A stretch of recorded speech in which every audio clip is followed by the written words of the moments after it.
Assalamualaikum warahmatullahi wabarakatuh.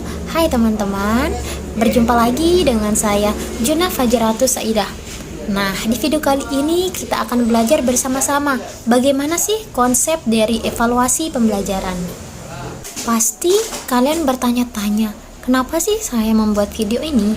Yaitu untuk memenuhi tugas UTS saya. Saya sekarang sedang menempuh kuliah di semester 6. Bagaimana sih kabar kalian teman-teman?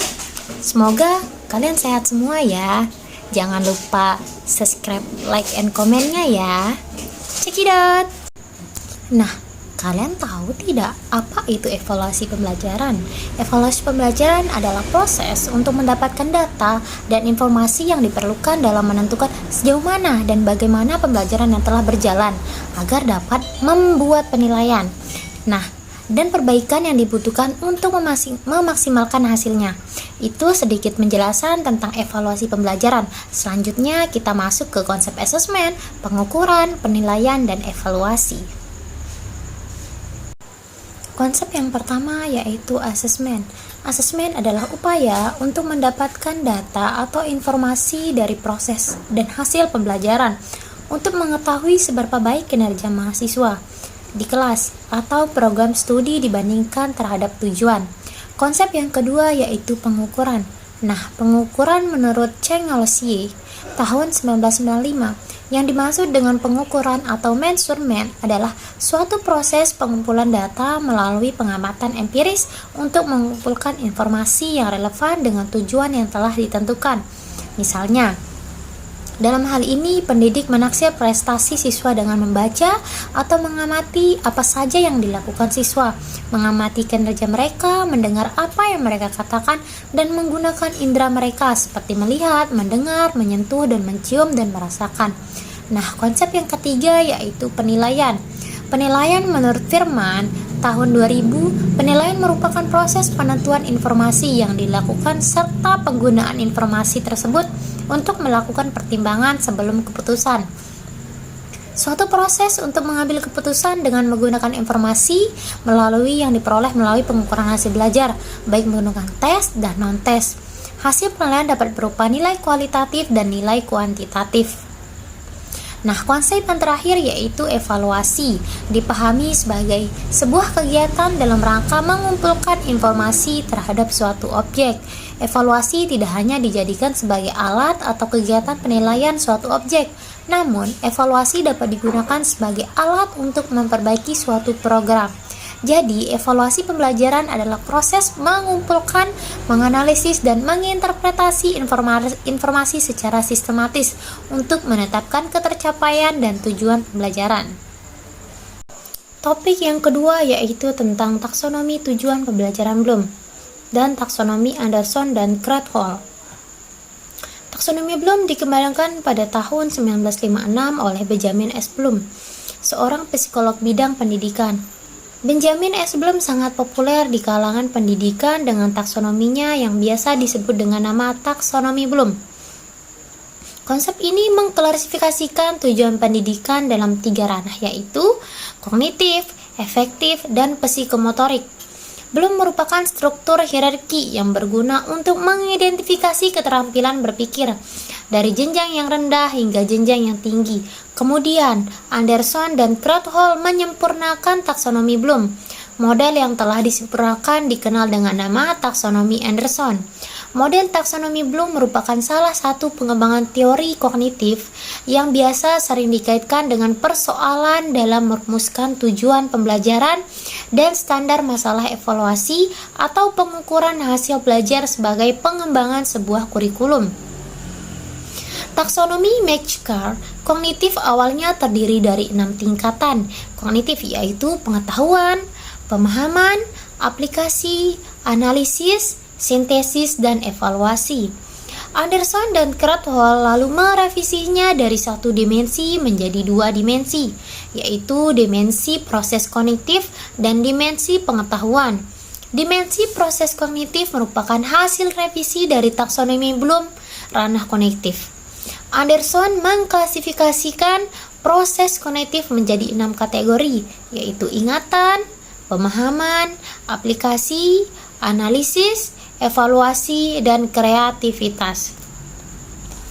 Pengetahuan diklasifikasi menjadi 4 kategori, yaitu pengetahuan faktual, pengetahuan kontekstual, pengetahuan prosedural, dan pengetahuan metakognisi. Begitu besar pemahaman teori kognitif dan pengembangan keterampilan di dunia pembelajaran.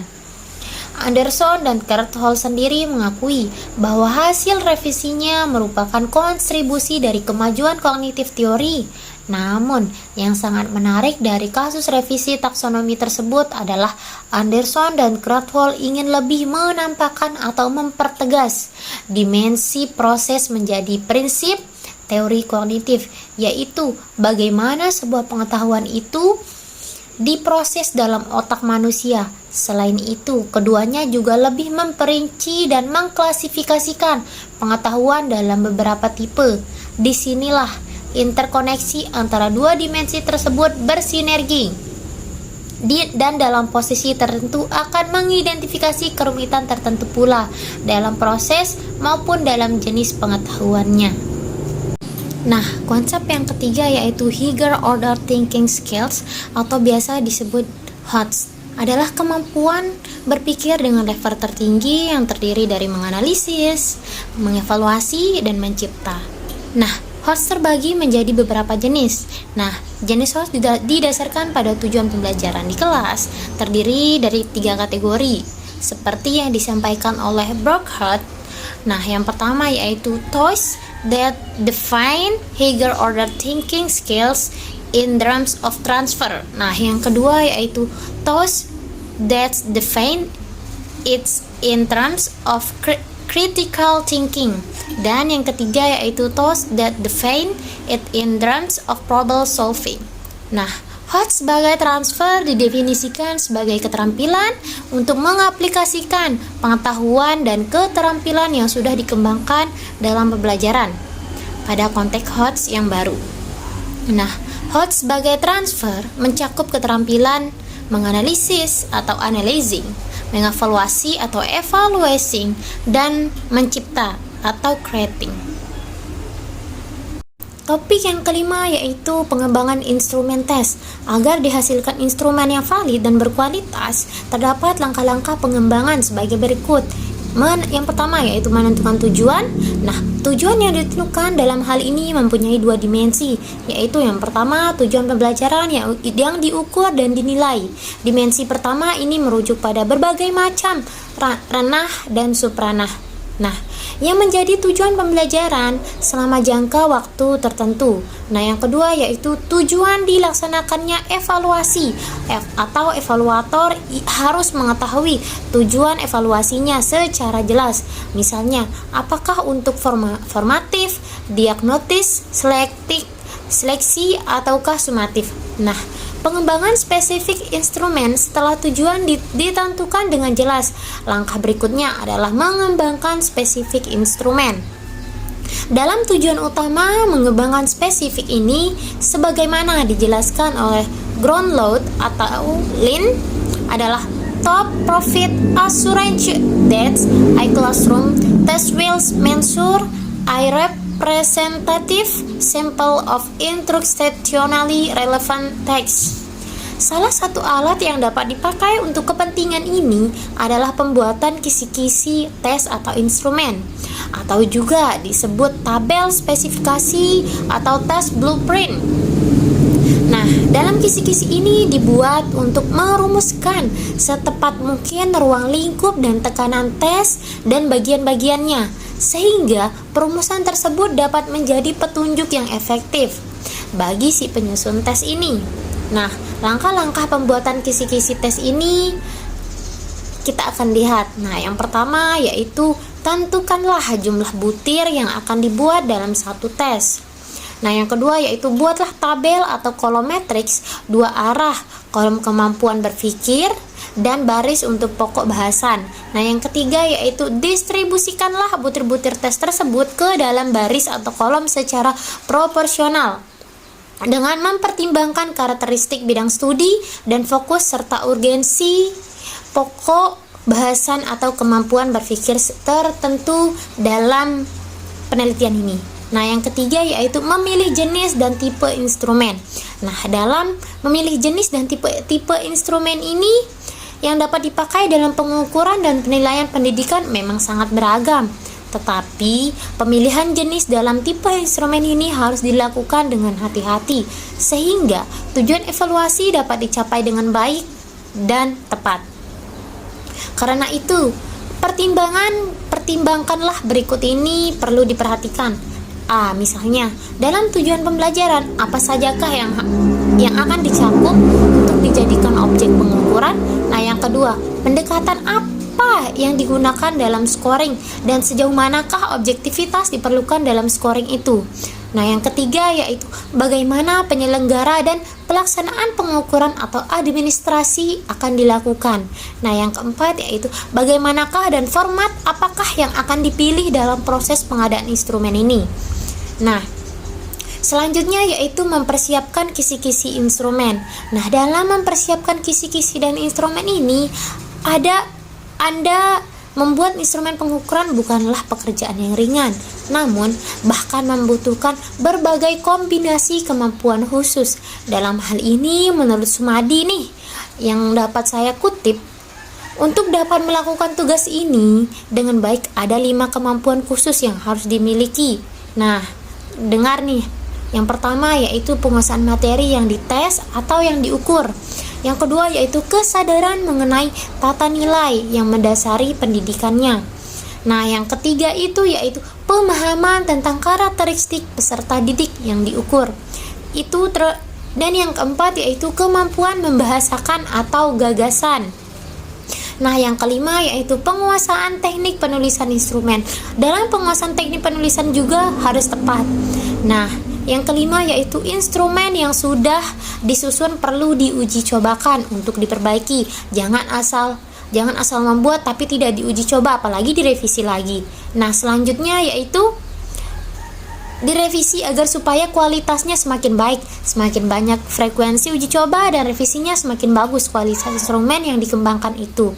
Nah, secara umum saya telah mengutip dari saran-saran Mehrans dan Lehman. Saran tersebut ini sangat bermanfaat untuk diikuti ketika mengembangkan instrumen. Nah, yang pertama yaitu tentukan tujuan-tujuan pembelajaran dengan hati-hati. Persiapkan tabel spesifikasi dan pakailah selalu sebagai acuan saat menulis item instrumen. Nah, yang ketiga yaitu formulasikan item yang jelas, tidak kabur dan tidak bertele-tele. Apalagi kalian membuat puisi sangat panjang dan bertele-tele. Nah, yang keempat yaitu jika berupa tes hasil belajar, pastikan item-itemnya berasal dari materi yang sudah diajarkan. Nah, yang kelima yaitu usahakan terbebas dari bias karena tradisi, jenis kelamin dan sebagainya. Nah, yang keenam yaitu persiapkan kunci scoring saat penulisan item itu juga bila untuk hasil belajar. Nah, yang ketujuh yaitu persiapkan item lebih banyak dari yang dibutuhkan. Nah, yang kedelapan yaitu persiapkan item-item ini sedini mungkin sehingga ada waktu untuk merevisinya. Nah, selanjutnya yaitu langkah pengembangan instrumen non-tes.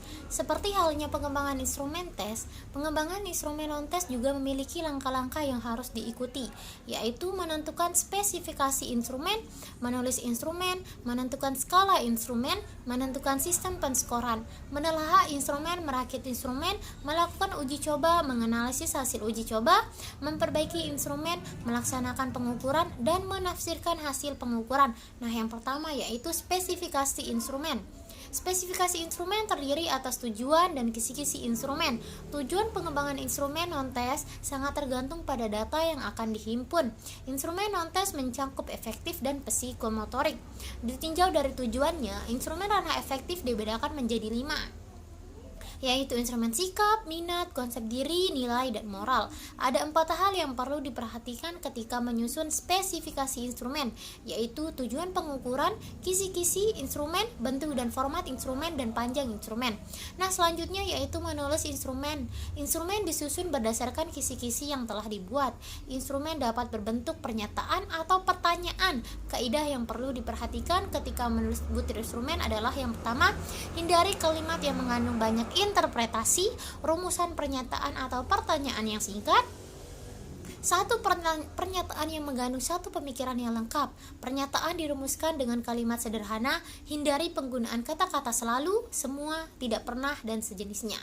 Hindari pernyataan tentang fakta atau yang dapat diinterpretasikan sebagai fakta. Nah, yang selanjutnya yaitu menentukan skala instrumen. Ada beberapa skala yang bisa digunakan dalam mengukur ranah efektif. Di antaranya adalah skala Likert, Thurston, dan beda semantik. Langkah-langkah pengembangan skala. Yang pertama yaitu menentukan objek sikap yang akan dikembangkan skalanya.